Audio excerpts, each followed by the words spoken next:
क्या आप जानते हैं कि पर्ल हार्बर के बाद अमेरिका का पहला प्रमुख सैन्य लक्ष्य जापान नहीं था? 7 दिसंबर 1941 को पर्ल हार्बर पर हुए हमले ने दुनिया को स्तब्ध कर दिया और अमेरिकी प्रशांत बेड़े को पंगु बना दिया। अगले ही दिन राष्ट्रपति फ्रैंकलिन डी रूजवेल्ट ने कांग्रेस को संबोधित किया और 7 दिसंबर को एक ऐसी तारीख जो हमेशा कलंक के रूप में याद की जाएगी कहा। कांग्रेस ने जापान के खिलाफ युद्ध की घोषणा करके जवाब दिया, जिससे संयुक्त राज्य अमेरिका आधिकारिक तौर पर द्वितीय विश्व युद्ध में शामिल हो गया।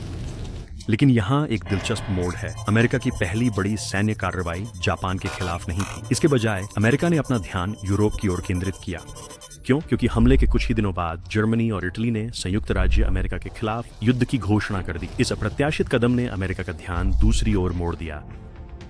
धुरी राष्ट्र जर्मनी, इटली और जापान दुनिया पर अपना प्रभुत्व जमाने के लिए मिलकर काम कर रहे थे। इसका मुकाबला करने के लिए अमेरिकी नेताओं ने जर्मनी फर्स्ट रणनीति अपनाई, जिसमें जापान के साथ पूरी तरह से उलझने से पहले नाजी जर्मनी की हार को प्राथमिकता दी गई। 1942 के अंत में संयुक्त राज्य अमेरिका ने अपना पहला बड़े पैमाने का सैन्य अभियान ऑपरेशन टॉर्च शुरू किया और अमेरिकी और ब्रिटिश सेनाओं ने मिलकर धुरी शक्तियों के नियंत्रण वाले उत्तरी अफ्रीका पर हमला किया। अमेरिकी सैनिक अटलांटिक पार करके कैसाब्लांका, ओरान और अल्जियर्स में उतरे। यह उत्तरी अफ्रीका अभियान की शुरुआत थी, जहां मित्र देशों की सेनाओं ने धुरी शक्तियों की पकड़ को पीछे धकेलना शुरू किया। लेकिन इसका मतलब यह नहीं था कि प्रशांत क्षेत्र को नजरअंदाज कर दिया गया था। प्रशांत महासागर के उस पार अमेरिका मिडवे और गुआडल कैनल जैसे प्रमुख द्वीपों की किलेबंदी शुरू की। इन रक्षात्मक ठिकानों ने जापान के खिलाफ बाद के हमलों के लिए आधार तैयार किया, जिससे यह सुनिश्चित हुआ कि अमेरिका एक साथ 2 मोर्चों पर लड़ सके।